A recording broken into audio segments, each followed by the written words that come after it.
Havia algo naquela mão que não combinava com o ambiente. Uma mão grossa, calejada, com marcas de graxa entranhadas nas dobras dos dedos, segurando um objeto pequeno e improvável, o corpo transparente de uma caneta bicarbonato, adaptado com precisão cirúrgica a um cus de soro fisiológico. Dentro desse dispositivo tosco e engenhoso, um líquido de um azul cobalto intenso pulsava como se tivesse vida própria, cintilando sob a luz fria da sala. Em algum lugar próximo, um monitor cardíaco cantava seu aviso mais sombrio. O ritmo que devia bater forte e constante se afastava da regularidade, se aproximando batida após batida do silêncio definitivo. E havia uma respiração ofegante, úmida, desesperada, de alguém cujos pulmões estavam esquecendo como era a tarefa de existir. A voz chegou antes de qualquer explicação, grave, sem inflexão, sem pressa. Como se estivesse lendo uma lista de compras. O antídoto para a neurotoxina sintética Kona só existe em estado líquido por 47 segundos. Após isso, cristaliza e se torna inerte. O senhor tem 12 segundos para assinar. O rosto do homem contava uma história que palavras não conseguiriam. Roxo, inchado, os olhos arregalados com um tipo de terror que só aparece quando o corpo inteiro compreende. De uma vez, que pode parar de funcionar a qualquer momento.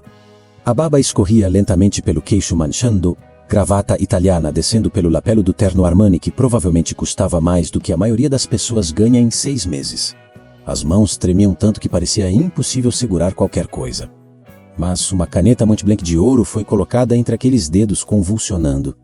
E a escolha que se apresentava não poderia ser mais simples, ou ele assinava, ou ele morria ali mesmo. Mas para entender como um homem como esse chegou a esse momento, precisamos voltar. Precisamos ir até onde tudo começou. Precisamos conhecer as pessoas que ele destruiu antes de alguém, finalmente, decidir fazer algo a respeito. O complexo médico Santa Áurea não era um hospital. Era uma afirmação de poder em forma de arquitetura. Qualquer pessoa que cruzasse aquelas portas automáticas de vidro temperado sentia imediatamente a diferença entre aquele lugar e todo o resto do mundo. O piso de mármore calacata branco e dourado refletia a luz dos lustres de cristal Swarovski que pendiam do teto como constelações artificiais. Cada um deles valendo mais do que um carro popular. O ar-condicionado distribuía pelo ambiente um aroma cuidadosamente selecionado menos bergamota fresca com madeira de oud, a combinação que consultores de experiência sensorial cobravam fortunas para recomendar a clínicas de alto padrão. Não havia cheiro de antisséptico ali. Não havia o rangido de maca sobre o piso de linóleo, nem o chiado da TV presa no teto mostrando uma novela das 3, o que havia era silêncio elegante. Música de piano ao fundo e o som discreto de sapatos de couro sobre mármore. Era o tipo de lugar que curava apenas quem podia pagar para ser curado. Ela entrou nesse cenário como quem entra em um salão de baile usando o uniforme errado. O jaleco branco de Carla Mendonça tinha a cor certa para aquele ambiente, mas tudo mais denunciava que ela era de outro mundo.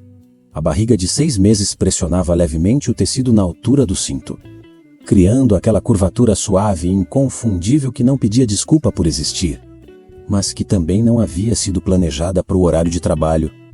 Os sapatos ortopédicos menos brancos, surrados nas laterais, a sola gasta de forma assimétrica porque ela sempre inclinava o peso para o pé esquerdo quando estava em pé há muitas horas menos contavam a história de alguém que passa mais tempo andando do que sentada. As olheiras dela eram profundas. Não o tipo que aparece depois de uma noite mal dormida menos, eram as marcas permanentes de quem vive em modo de sobrevivência contínua. Dois empregos. Um naquele complexo de mármore e cristal, carregando bandejas para pacientes que nunca aprenderam a dizer obrigado. Outro num proro público do outro lado da cidade, onde os corredores cheiravam a álcool hospitalar e o chão era de borracha verde desgastada. Naquela manhã, suas mãos seguravam uma bandeja com os 2 itens que compunham o café da manhã preferido do paciente do quarto. 1401, uma xícara de Copiluac menos o café mais caro do mundo. Produzido a partir de grãos que passam pelo sistema digestivo de uma civeta asiática. E depois são vendidos a preços absurdos para pessoas que confundem exclusividade com qualidade, e um croissant folheado a ouro comestível, 24 quilates, que um confeiteiro especializado entregava todas as manhãs numa caixinha refrigerada. As mãos de Carla tremiam levemente, não de nervosismo. De fome, ela havia pulado o café da manhã porque chegou atrasada ao turno depois de um plantão noturno no pronto-socorro. O bebê dentro dela, que ela havia decidido chamar de Miguel antes mesmo de saber o sexo. Movia-se de vez em quando com a impaciência de quem não entende por que a comida está demorando. Ela não viu ele chegar. Poucos no corredor viam Hércules Drummond Cavalcante chegar, viam apenas os efeitos da sua chegada. O espaço ao redor dele se reorganizava. Secretárias endireitavam a postura. Médicos checavam o celular desnecessariamente para ter algo para olhar. Seguranças discretamente se afastavam do seu caminho. Ele entrava falando, sempre. O telefone colado ao ouvido era quase uma extensão do rosto, e a voz dele menos alta, cortante, com aquela confiança particular de quem nunca na vida ouviu um não que importasse de verdade, preenchia o corredor inteiro antes mesmo do corpo chegar. Não me interessa o que o armador disse. Eu quero aquele iate no porto de Mykonos até quinta-feira o contrato vai para o concorrente. E aí o seu comissionamento vai junto, decide, ele gesticulava enquanto falava. Era um hábito de quem foi criado achando que o espaço ao redor do próprio corpo era território privado. O braço se moveu para enfatizar um ponto da negociação. A bandeja não teve chance. O impacto foi seco e violento. A xícara de porcelana saiu da bandeja em arco, girou uma vez no ar como em câmera lenta e estilhaçou contra o piso de mármore com um som que ecoou pelo corredor inteiro. Um estalo agudo, definitivo, como um tiro de pistola em ambiente fechado. O café copiluá se espalhou em uma mancha escura e perfeita sobre o lapelotúmeno do terno sob medida de Hércules. Drummond Cavalcante, o silêncio que se seguiu durou talvez 2 segundos. Depois, ele olhou para a mancha. Depois, olhou para Carla. Depois, olhou para a barriga dela. E algo nos olhos dele mudou. Ou para pior, já estava no pior. Era como se a visão daquela barriga tivesse acionado algum interruptor particular dentro dele. Aquela parte do caráter de um homem que só aparece quando ele sente que não há consequências. Você sabe quanto custa isso? Carla abriu a boca. As palavras saíram gaguejando, como sempre saem quando o corpo está processando o susto e a culpa ao mesmo tempo. Senhor, me desculpe, eu não vi o senhor, mas ele não estava interessado em desculpas. Ele estava interessado em outra coisa. Ele começou a se mover, devagar, com a deliberação de quem sabe que o outro não vai reagir. Tirou do bolso um lenço de seda menos do mesmo alfaiate que fazia os ternos. Claro, e começou a limpar a mancha com movimentos lentos e descuidados, avançando ao mesmo tempo, até que as costas de Carla tocaram a parede do corredor e não havia mais para onde recuar. Você fede a fritura de ontem, ele disse isso baixo. Quase confidencial. Como se estivesse compartilhando uma observação de gosto, não uma crueldade. Isso é perfume de pobre? Carla não respondeu. Seus olhos estavam úmidos, mas ela ainda segurava a bandeja vazia na frente do corpo como se fosse um escudo. Kveia-samba. Ele continuou, os olhos descendo e subindo no corpo dela com um desprezo que não precisava de palavras adicionais, mas que escolheu aquelas mesmo assim. Seu irmão? Aquele que parece um peixe fora d'água varrendo o meu estacionamento. Talvez ele herde o dom da fala se eu mandar cortar o seu salário hoje. Vai ser um bom incentivo para ele aprender a dia. G menos o menos e menos J menos A menos R direito, ele soletrou deliberadamente sorrindo. É difícil acreditar que alguém possa ser tão cruel, não é? Se você também sente revolta com essa injustiça, deixe o seu like agora mesmo para mostrar que está do lado da Carla. Através do vidro largo do corredor, o estacionamento lá embaixo era visível para quem olhasse. E havia um homem lá, de uniforme cinza de serviços gerais, segurando uma vassoura de cabo longo sobre o asfalto. Ele não estava apenas varrendo. As folhas secas que haviam caído durante a madrugada estavam sendo organizadas em padrões. Não aleatoriamente, em padrões matemáticos complexos. Espirais de Fibonacci desenhadas no chão do estacionamento com o mesmo cuidado que um artista coloca num afresco. Os lábios de Matheus Mendonça se moviam em silêncio enquanto ele trabalhava, recitando alguma coisa que só ele ouvia menos, talvez números. Talvez sequências, talvez o tipo de ordem que o mundo raramente oferecia e que ele precisava criar por conta própria. Ele não olhava para as pessoas que passavam, nunca olhava. As pessoas eram ruído, eram variáveis imprevisíveis que atrapalhavam os padrões. Mas havia coisas que ele ouvia mesmo sem querer ouvir. O eco abafado de um choro contido vindo do andar de cima chegou até ele através do vidro. Não era qualquer choro, era o choro específico da sua irmã. Ele conhecia aquele som desde a infância, desde as noites em que a mãe dele estava doente e Carla chorava baixinho no quarto para não acordar ninguém. Matheus parou. A vassoura ficou imóvel. Seus dedos se fecharam ao redor do cabo com uma pressão crescente e constante, até que os nós dos dedos ficaram brancos como mármore lá dentro. Seus olhos subiram devagar até a janela do corredor. Não havia raiva neles. Raiva era uma emoção que Mateus processava de forma diferente da maioria das pessoas. Ele a transformava em outra coisa primeiro, em dados, em variáveis, em problemas que precisavam de solução. O que havia nos olhos dele, para quem soubesse ler, era algo mais frio e mais paciente do que a raiva. Era a expressão de uma equação que acabava de encontrar todas as suas incógnitas. O terno novo era tumeno também, mas um tom diferente do anterior, menos mais escuro, quase da cor do mar antes de uma tempestade. Hércules Drummond Cavalcante havia mandado busca no escritório por um motorista enquanto o outro ia para a lavanderia especializada. A ideia de usar um terno manchado, mesmo por algumas horas, era impensável para um homem como ele. A sala de conferências do 12º andar era toda de vidro. Não por acidente, tudo naquele complexo era calculado. O vidro deixava que o mundo lá fora visse quem estava dentro, e deixava que quem estava dentro sentisse que o mundo lá fora era apenas cenário. 12 médicos ocupavam as cadeiras ao redor da mesa de carvalho maciço importado. Não eram médicos comuns.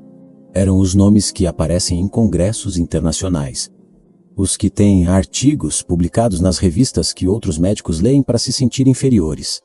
Seus jalecos eram costurados sob medida em tecido italiano com um logo bordado em fio de seda, menos um detalhe que custava mais do que o salário mensal de qualquer funcionário da ala de serviços gerais. Hércules estava de pé na cabeceira, sem slides, sem apresentação. Ele não precisava de recursos visuais. Ele era o recurso visual. O trimestre fechou 42% acima da projeção. Ele disse isso como quem joga uma carta sobre a mesa, esperando os rostos reagirem. Ils réagiront. Isso significa expansão para o Porto e para o Algarve até o fim do ano. Significa que cada um de vocês vai ter o dobro de pacientes de alto valor transitando por essa estrutura. Ele pausou, caminhou devagar ao longo da janela, olhando para o estacionamento lá embaixo por um momento, o mesmo estacionamento onde Mateus continuava seus padrões geométricos com folhas e silêncio. E quanto à situação de hoje de manhã, o tom mudou. Ficou mais leve, mais casual, o tipo de leveza que precede uma piada que só o narrador acha graça. Precisei desinfetar a lapela. Uma das enfermeiras de barriga derramou o café. Esses parasitas deveriam ter entrada de serviço separada, menos assim como os pacientes que chegam de ambulância pública. Aliás, algumas risadas discretas. O tipo de risada que as pessoas dão quando estão em torno de alguém poderoso e ainda não sabem se a piada terminou. Outros olharam para as próprias anotações. Ninguém disse nada, porque ninguém, naquela mesa, havia chegado àquela posição dizendo as coisas erradas para as pessoas certas. O almoço havia sido encomendado de um restaurante de fusão que funcionava exclusivamente para eventos corporativos. Mediante reserva antecipada com 3 semanas de antecedência.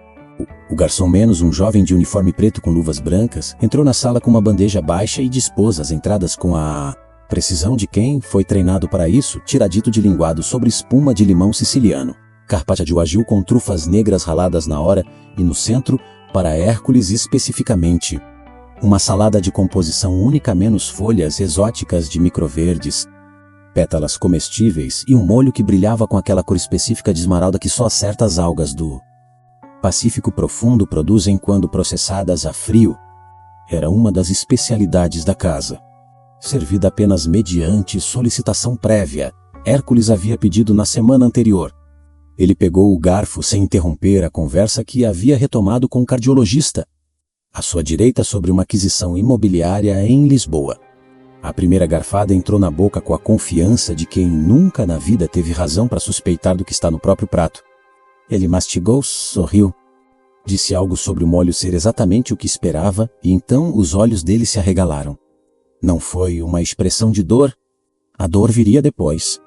E quando viesse seria de um tipo que ele não tinha vocabulário para descrever, porque nunca havia experimentado nada que se aproximasse. O que apareceu primeiro nos olhos dele foi surpresa, menos a surpresa genuína, infantil quase, de alguém que pela primeira vez na vida encontra algo que o corpo não consegue resolver sozinho. Os dedos da mão direita, que ainda seguravam o garfo, pararam de responder, o garfo caiu. O som do metal sobre a madeira da mesa cortou a conversa mais eficientemente do que qualquer palavra poderia. O que aconteceu nos 8 minutos seguintes foi a coisa mais cara e mais inútil que o dinheiro já comprou. A equipe médica do Santa Áurea era de fato extraordinária. Os equipamentos de diagnóstico por imagem eram os mais avançados disponíveis no hemisfério sul. Havia um aparelho de ressonância magnética de 7 Teslas que havia sido importado diretamente de um fabricante alemão que normalmente só vendia para universidades de pesquisa. Havia monitores multiparamétricos que mediam 53 variáveis fisiológicas. Simultaneamente, as exibiam em telas coloridas com algoritmos de alerta precoce desenvolvidos em parceria com um hospital universitário suíço. Nenhum deles sabia o que estava olhando. A saturação de oxigênio de Hércules caiu para 70% enquanto ainda estava sendo transferido da sala de conferências para onde Tei. Os médicos corriam ao redor da maca, cada um deles competente. Cada um deles treinado para emergências que esse tipo de estrutura normalmente enfrenta menos infartos em executivos estressados. Derrames em idosos ricos, crises hipertensivas em pessoas que comem carne vermelha demais e dormem de menos. Mas o que estava acontecendo dentro do corpo de Hércules Drummond Cavalcante não constava em nenhum protocolo que aquelas pessoas haviam aprendido. A toxina era uma variante sintética de Conó, o veneno produzido pelo caracol-cone do Pacífico. Um animal que a natureza havia armado com uma das neurotoxinas mais letais já catalogadas. Mas a versão que circulava pelo sangue de Hércules não havia saído de nenhum caracol. Havia saído de um laboratório. De um dos 3 laboratórios no mundo inteiro que tinham capacidade técnica para sintetizar e modificar aquela molécula de forma estável. 2 deles pertenciam a programas de defesa de governos que nunca admitiriam sua existência. O terceiro era uma questão que ninguém na sala estava em posição de responder. Os tomógrafos mostravam imagens perfeitas de um cérebro sem lesão aparente. Os exames de sangue voltavam com resultados dentro da normalidade porque os painéis disponíveis não incluíam a janela molecular específica onde aquela toxina operava. Era como tentar encontrar uma nota específica numa sinfonia usando apenas um microfone que só capta graves. O corpo de Hércules começou a arquear na maca. Não o arco suave de um espasmo muscular comum, menos era o arco de uma estrutura inteira sendo comandada por sinais errados. Os músculos recebendo instruções contraditórias e respondendo a todas ao mesmo tempo com força máxima. A arrogância que havia preenchido aquele rosto durante décadas havia evaporado completamente. O que havia no lugar era algo que Hércules Drummond Cavalcante nunca havia mostrado a ninguém em nenhuma sala de reunião. Em nenhuma negociação, em nenhum momento de vulnerabilidade estrategicamente calculada, era medo animal. O tipo que não passa pelo córtex frontal nem considera a própria imagem. O tipo que existe há 200.000 anos dentro do sistema. Nervoso humano e que não distingue entre o CEU e o catador de recicláveis. No corredor da Dadile, Carla Mendonça estava encostada na parede, uma mão apoiada na barriga, os olhos seguindo o caos que se movia em volta dela. Os médicos passavam por ela como se ela fosse parte da arquitetura. Um residente em treinamento esbarrou no ombro dela com o ombro em sentido oposto, não diminuiu o passo, não olhou para trás. A bandeja que ela havia estado carregando mais cedo já tinha sido recolhida por alguém e ela não tinha mais nada nas mãos, nenhuma tarefa definida. Nenhum lugar específico para estar, menos apenas aquele corredor e aquele homem na maca ao fundo sendo rodeado por pessoas que ganhavam em um mês o que ela ganharia em 2 anos. Ela deveria estar sentindo alguma coisa mais simples. Deveria estar sentindo alívio ou satisfação ou pelo menos a frieza de quem assiste à consequência inevitável da maldade. Mas o que ela sentia era mais complicado do que isso e mais honesto do que ela gostaria de admitir para si mesma. Havia uma parte dela menos pequena, mas presente, que via um ser humano morrendo e não conseguia simplesmente cruzar os braços. E havia outra parte que lembrava do jeito que ele havia soletrado a palavra.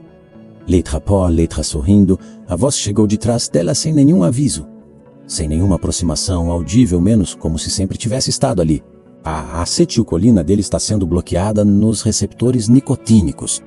A equação iônica está errada no soro que eles estão aplicando. Eles felo, em 6 minutos e 14 segundos, Carla virou devagar. Mateus estava lá, o uniforme cinza de serviços gerais. As mãos ao lado do corpo, não nos bolsos, nunca nos bolsos, os dedos levemente separados, como se precisassem de espaço para pensar. Ele não estava olhando para ela. Estava olhando para o chão, mas não da forma de quem evita o contato porque está com vergonha ou com medo. Era a forma de quem olha para o chão porque o chão, naquele momento, é onde os padrões estão sendo processados, como você. A voz de Carla saiu pequena. Eu li sobre isso, ele disse plano, sem entonação dramática. Sem urgência fabricada, menos apenas a transmissão direta de uma informação que havia sido armazenada e agora estava sendo recuperada. Não lixou. Na revista científica que o Dr. Chefe jogou fora porque era difícil demais, Carla olhou para o irmão. depois para a unidade de terapia intensiva, depois para o irmão de novo. O antídoto não é comercial, Mateus continuou. Os lábios se movendo com a mesma cadência silenciosa de quando organizava folhas no estacionamento. É matemática. Agora eu pergunto a você, no lugar de Carla. Depois de tudo que aquele homem disse, depois do jeito que ele soletrou cada sílaba para Rumila, na frente de Tadus, você teria deixado o irmão ajudar? Ou teria ficado parado e deixado a equação se resolver sozinha? Escreva a sua opinião nos comentários, quero saber o que você faria.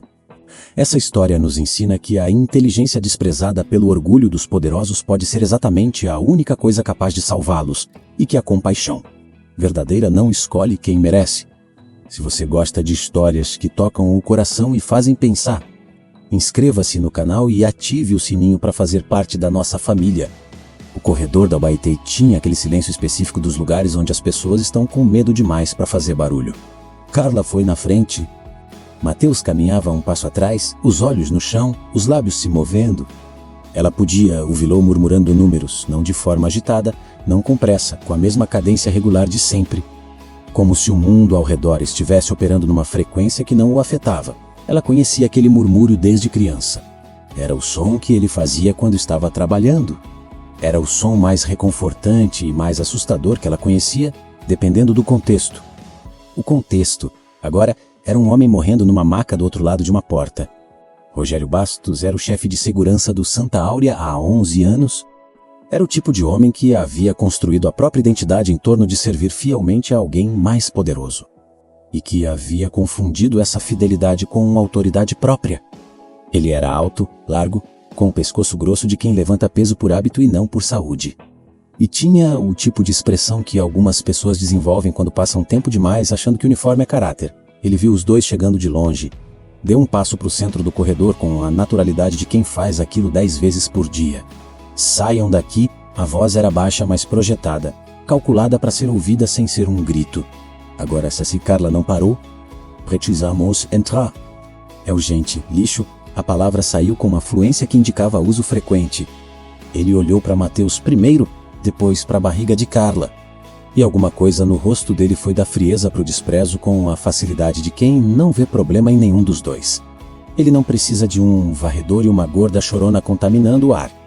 Dei meia volta e saiam pelo corredor de serviço, Mateus parou. Não porque a palavra o havia atingido da forma que Rogério esperava. Parou porque parar era parte do processamento menos como um computador que precisa de um segundo antes de redirecionar todos os recursos para um novo cálculo.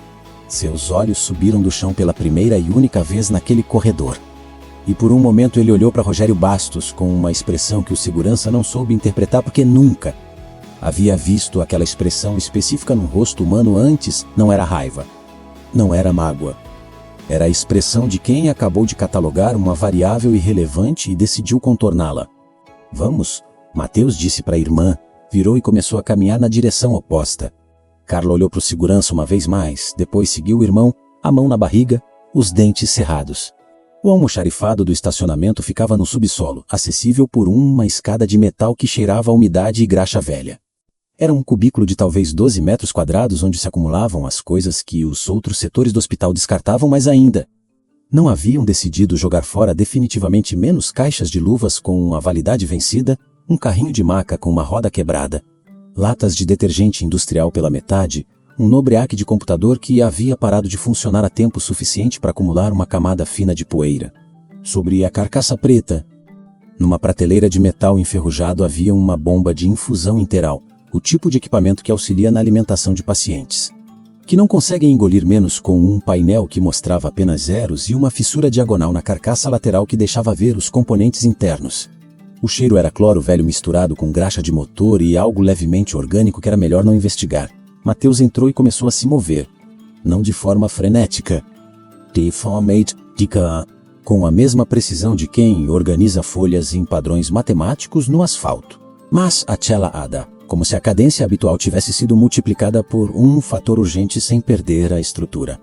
Ele abriu a bomba de infusão interal com as mãos, sem ferramentas, separando os componentes com uma familiaridade que não se aprende, que se tem.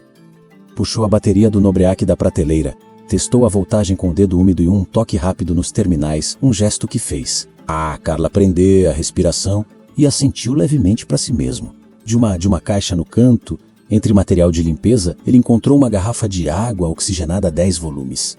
Olhou para o rótulo, olhou para a bomba desmontada. Olhou para a parede. A parede do fundo do almoxarifado tinha uma mancha de mofo que havia crescido a partir de uma infiltração no canto superior, descendo em padrões ramificados até a altura do peito de um homem adulto. Era de um sisvumidund. Mateus foi até a lata de carvão que os seguranças usavam para o churrasco de fim de semana, menos ela estava no canto. Aberta, com alguns pedaços intactos, ele pegou um e começou a escrever na parede. Os símbolos saíam em linhas horizontais com uma velocidade que não combinava com o tamanho do espaço disponível. Equações se desdobravam em subequações, constantes apareciam entre parênteses, setas indicavam direções de reação. A equação de Arrhenius tomou forma na parede úmida com a naturalidade de uma assinatura. A relação entre a constante cinética de uma reação, a temperatura e a energia de ativação descrita em carvão sobre mofo como se fosse um coanir de laboratório de elite. Carla ficou parada junto à porta, uma mão no batente, a outra na barriga. O bebê havia chutado 2 vezes desde que desceram a escada. Ela respirava fundo e contava os chutes como havia aprendido na consulta de Pineto, que pagou em 6 parcelas no cartão. O primeiro frasco improvisado borbulhou. Depois borbulhou mais. Depois o líquido dentro, que havia sido de um verde pálido promissor por aproximadamente 40 segundos. Escureceu de forma acelerada e definitiva, passando por um marrom lodoso antes de chegar a um preto denso. E então a gosma preta e fedorenta transbordou pela borda do frasco e escorreu sobre a bancada. Improvisada com um cheiro específico de uma reação que deveria ter sido outra coisa, Mateus parou. A sala ficou em silêncio exceto pelo som da gosma escorrendo e da respiração de Carla. Ele olhou para a equação na parede. Ficou olhando por 4 segundos. Carlos contou, sem saber por quê. Depois levantou a mão e apagou um único símbolo com a palma, deixando a pele da mão marcada de carvão e a parede com uma lacuna branca na equação. A mão estava tremendo. Era a primeira vez, desde que Carla havia o encontrado no corredor, que qualquer parte do corpo do irmão demonstrava algo que não fosse controle absoluto. Ele reescreveu o símbolo, em uma posição diferente, com um valor diferente.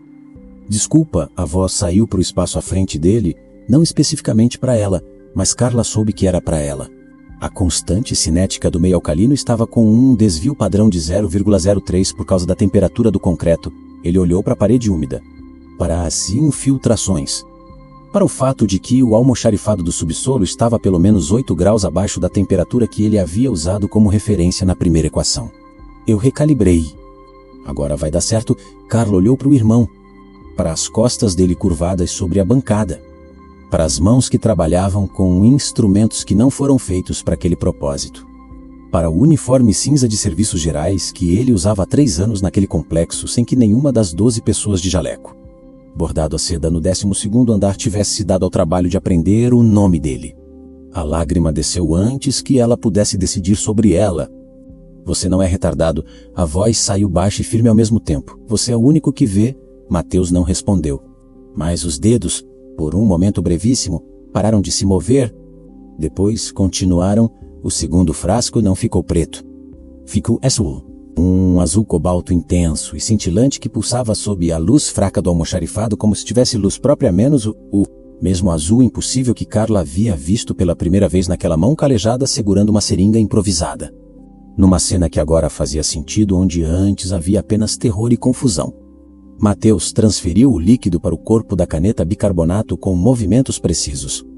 Adaptou gotas de soro fisiológico que havia guardado no bolso do uniforme. Carla não perguntou quando ele havia pegado aquilo, ou se havia planejado desde o corredor, e o conjunto ficou pronto nas mãos dele como uma coisa pequena e absurda que continha dentro de si uma equação que 12 médicos com equipamentos de $1 milhão não haviam conseguido resolver. Eles subiram a escada. O corredor da Audace tinha o mesmo silêncio de antes, mas de qualidade diferente agora, não o silêncio do medo, mas o silêncio da derrota iminente. Através do vidro da porta se podia ver a maca, os monitores, os médicos com expressões que tentavam parecer concentradas, mas eram, na verdade, as expressões de pessoas que estão administrando o inevitável. A saturação no monitor havia caído para 63, Mateus foi em direção à porta.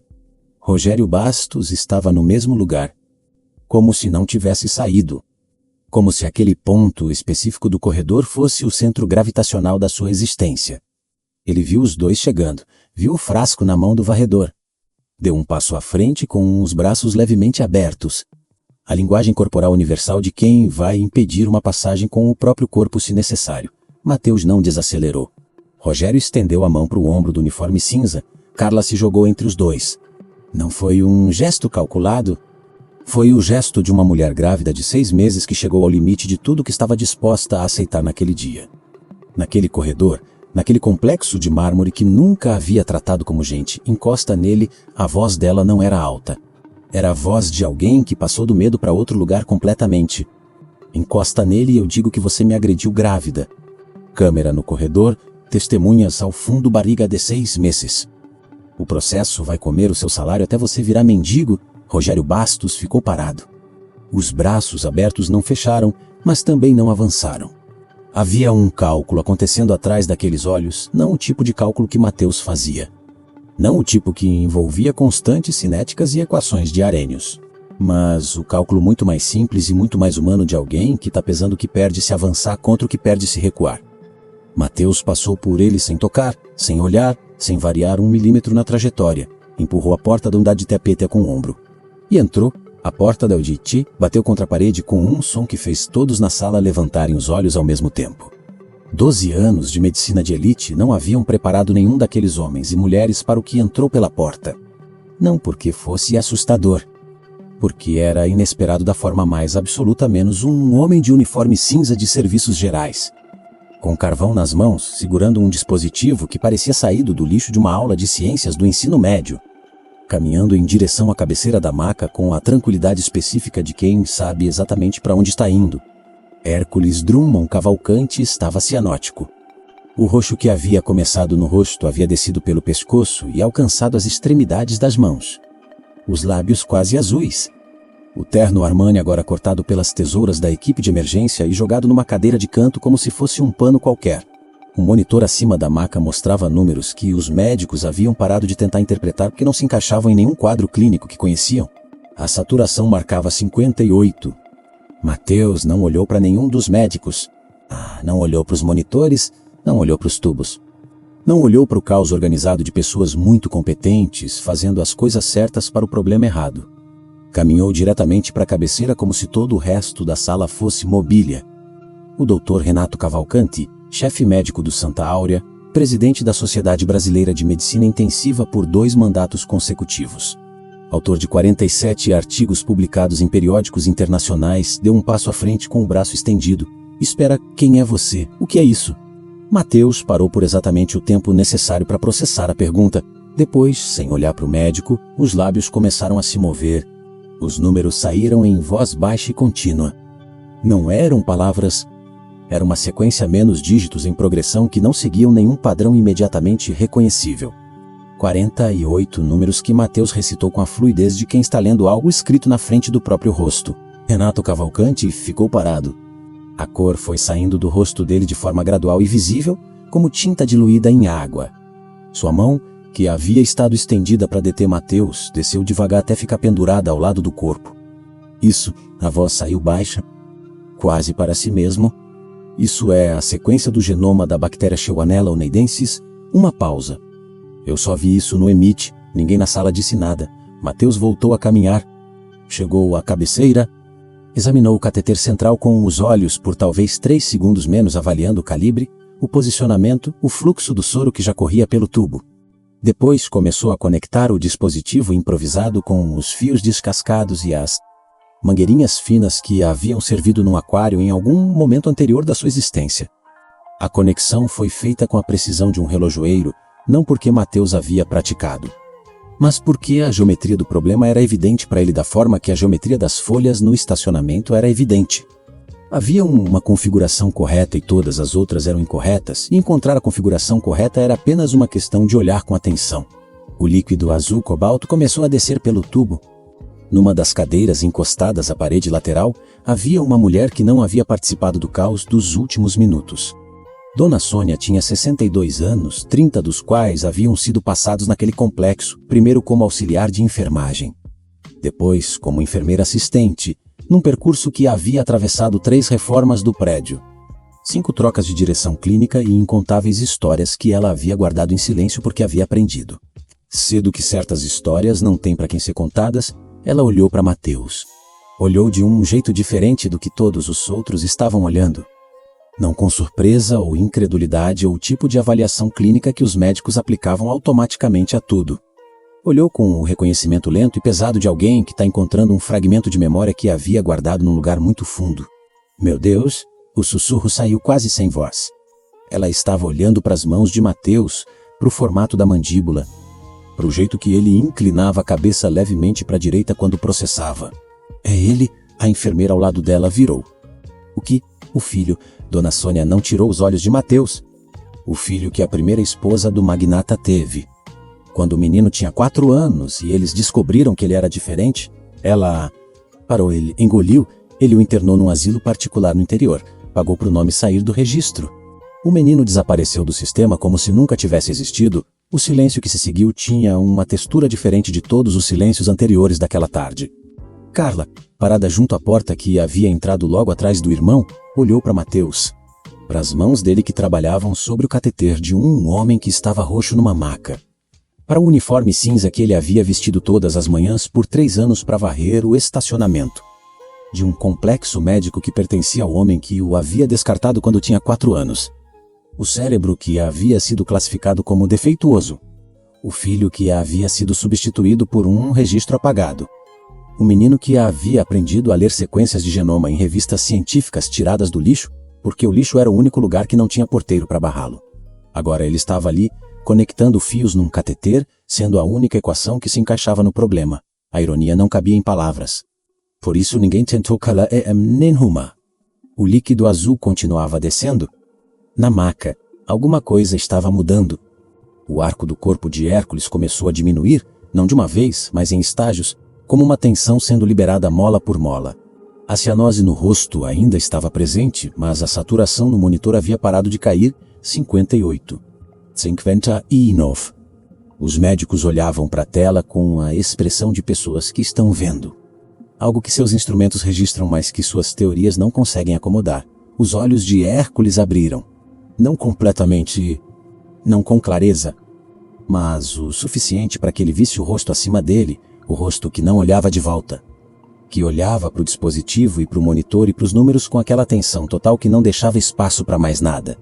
E então, com a lentidão de quem está emergindo de algo muito fundo, algum reconhecimento atravessou aqueles olhos. Mateus falou, não para os médicos, não para Carla, para o homem na maca, com a mesma voz plana e direta de sempre, sem raiva e sem perdão, apenas com a precisão de quem está transmitindo uma informação.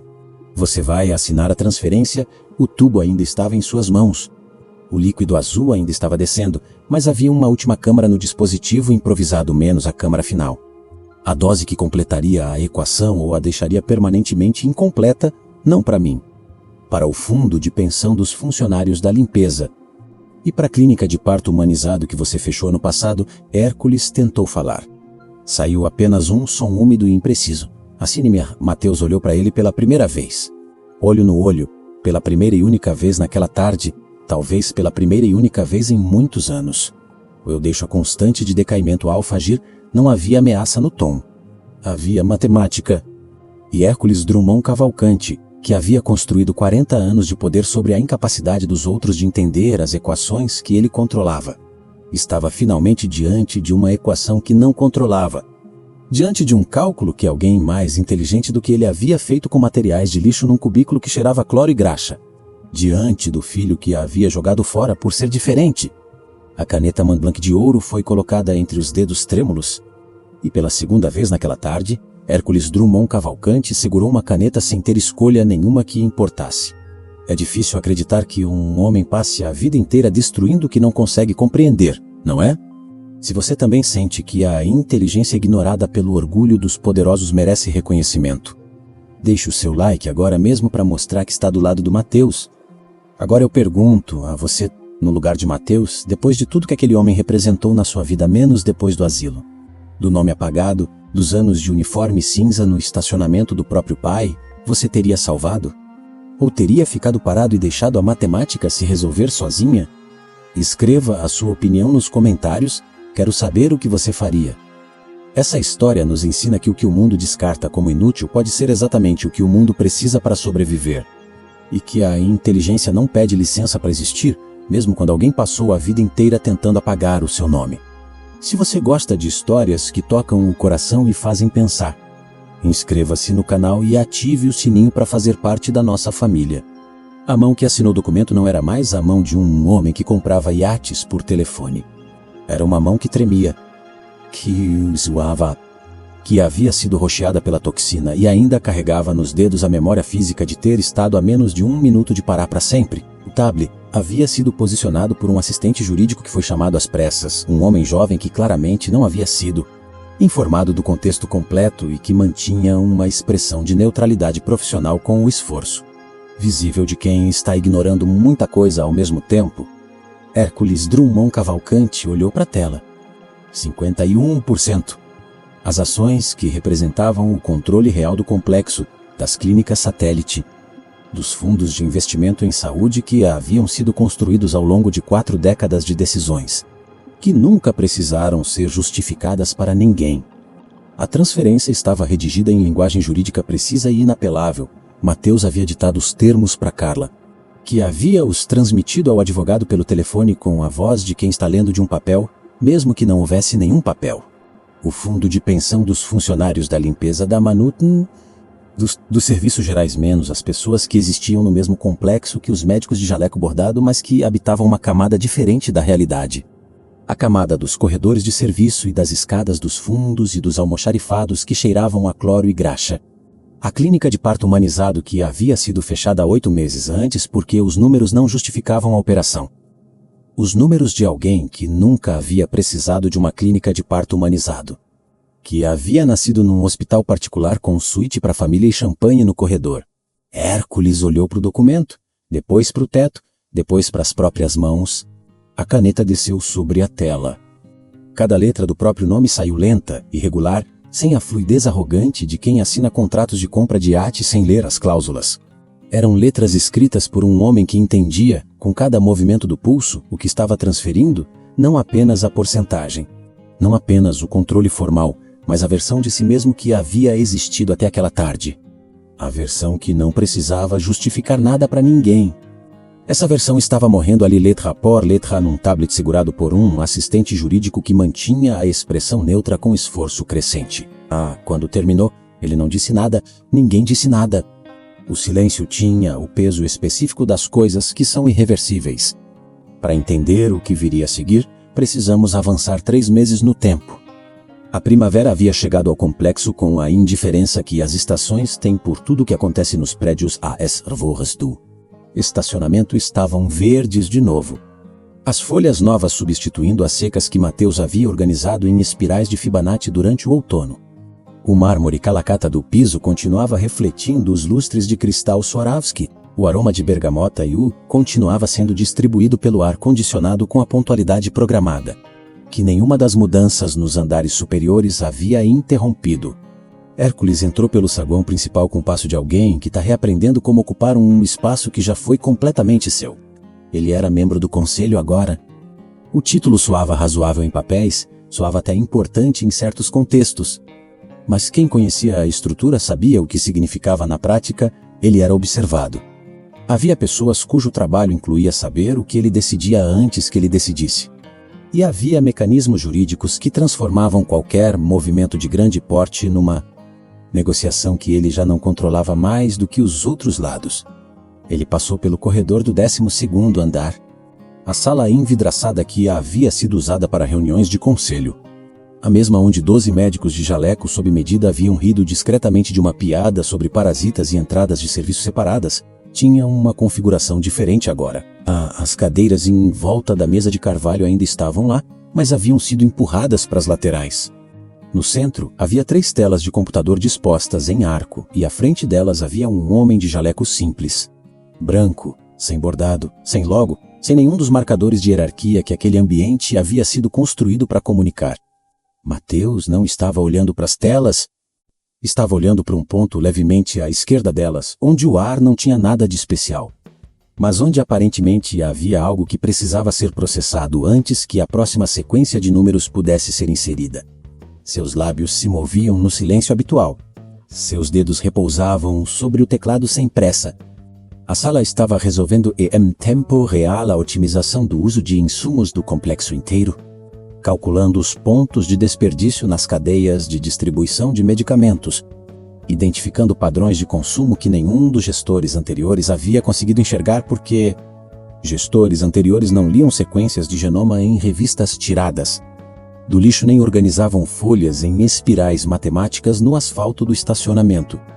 A economia gerada nos primeiros 2 meses havia sido suficiente para manter a clínica de parto humanizado funcionando pelo ano inteiro. Hércules parou no corredor. Olhou para dentro da sala de vidro. Mateus não olhou de volta. Não porque não tivesse percebido. Mateus percebia padrões que a maioria das pessoas não conseguia identificar como existentes. Ele havia certamente registrado a presença, a posição, a duração da pausa no corredor. Mas havia processado tudo isso e havia chegado à mesma conclusão de sempre variável e relevante para a equação atual. A indiferença não foi construída, não foi ensaiada.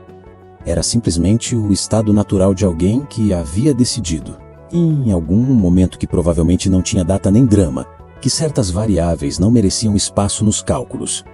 Para um homem que havia construído a própria existência sobre a capacidade de fazer outros sentirem a sua presença, de ocupar o espaço alheio com desprezo ou aprovação conforme a conveniência, não existia punição mais precisa do que aquela. Não era raiva, não era julgamento. Era apenas a ausência completa de importância. Hércules continuou caminhando. O quarto da nova ala de parto humanizado tinha paredes na cor de areia clara e uma janela grande que deixava entrar a luz do fim da tarde sem filtro. Não havia lustres de cristal, não havia mármore no piso, havia madeira clara. Havia uma poltrona de amamentação junto à janela. Havia o som de algo muito pequeno e muito novo respirando no ritmo que os bebês têm quando acabaram de chegar ao mundo e ainda não aprenderam que ele é complicado. Carla estava recostada na cama com Miguel no colo. Não o Miguel hipotético dos meses anteriores, o Miguel que havia chutado 2 vezes no almoxarifado enquanto o pai biológico dele morria no andar de cima. Era Miguel concreto agora, de 3 dias de vida, com as mãos em punho cerrado junto ao rosto e a expressão de total concentração que os Remnant têm quando dormem. Como se o sono fosse uma tarefa que exige atenção total. A porta abriu sem barulho. Matias entrou. Uniforme simples agora, não o cinza dos serviços gerais. Apenas uma camisa. Ele não sorriu. Não era que não soubesse como, era que o sorriso, para ele, era uma comunicação que precisava de motivo específico. E a emoção que ele sentia naquele quarto não tinha tradução facial simples. Ele ficou parado perto da cama por um momento, depois estendeu a mão com um envelope. Carla olhou para ele, olhou para o envelope, passou Miguel levemente para o braço esquerdo e abriu com os dedos livres, devagar, sem rasgar. Dentro havia um único documento, um título de capitalização. O valor estava impresso em fonte pequena e direta. Sem ornamento. O valor exato, calculado com a precisão que só Mateus calculava coisas. Da mensalidade integral de um curso de medicina numa universidade federal, para os anos em que Miguel teria idade de cursar lá. Carla olhou para o irmão. Mateus estava olhando para Miguel. Com aquela atenção específica que ele aplicava às folhas, às equações, às sequências de números, menos a atenção de alguém que está lendo algo que a maioria das pessoas não vê. Ele tem os dedos compridos, Mateus disse plano, factual, bom para cirurgia. Carla riu. Foi um riso que veio de um lugar fundo, que atravessou o cansaço e a emoção e os 3 meses que haviam passado desde aquele corredor de mármore. E que saiu com lágrimas junto porque o corpo às vezes não consegue separar as coisas com precisão suficiente. Mateus não riu, mas ficou ali. E isso era suficiente. Sempre havia sido. Agora eu pergunto a você, na sua opinião, o que dói mais no orgulho de um arrogante? Perder o dinheiro ou ter que aceitar que foi salvo exatamente por quem ele humilhou? Escreva a sua opinião nos comentários. Quero saber o que você pensa. O entardecer chegou ao estacionamento com a lentidão dourada que os fins de tarde têm quando o céu resolve fazer bem o trabalho. As árvores projetavam sombras longas sobre o asfalto. E o complexo atrás da estrutura tinha todas as janelas acesas com aquela luz artificial branca dos lugares que nunca param completamente. Mateus caminhou pelo espaço vazio com as mãos ao lado do corpo. Uma folha caiu. Não das árvores, foi carregada pelo vento de algum lugar mais distante. Uma folha seca que havia viajado até ali por motivos que não cabiam em nenhuma equação que ele conhecia, ou que cabiam em equações que ele ainda não havia escrito. Ele a pegou, a segurou na frente dos olhos. Examinou as nervuras com a atenção de quem está lendo um mapa menos as ramificações principais. As secundárias, os padrões de distribuição que a natureza havia desenvolvido ao longo de milhões de anos para levar água e nutrientes de um ponto central a todas as extremidades com o mínimo de desperdício possível. A folha era uma equação como tudo era. Ele abaixou o olhar para o chão. O pé se moveu devagar sobre o asfalto limpo, traçando linhas que só faziam sentido completo quando se via o conjunto e quando o conjunto estava pronto. Havia uma equação escrita no chão do estacionamento com a mesma naturalidade com que outras pessoas escrevem o nome no papel. Do lado esquerdo, uma variável. Do lado direito, o resultado de uma fração multiplicada pelo tempo. Humildade igual a conhecimento dividido pelo orgulho, multiplicado pelo tempo. Mateus ficou olhando para ela por um momento. Depois deixou a folha seca cair suavemente sobre o asfalto, no centro da equação, onde ela pousou com a leveza de algo que encontrou finalmente o lugar certo. Essa história nos ensina que o valor de uma pessoa nunca está no que o mundo decidiu que ela merece. Está no que ela carrega dentro de si mesmo quando ninguém está olhando. Que o conhecimento ignorado não desaparece, ele espera, ele cresce. E ele aparece exatamente quando é mais necessário e mais improvável. Se você gosta de histórias que tocam o coração e fazem pensar, inscreva-se no canal e ative o sininho para não perder nenhuma história de superação e emoção. Você faz parte dessa família.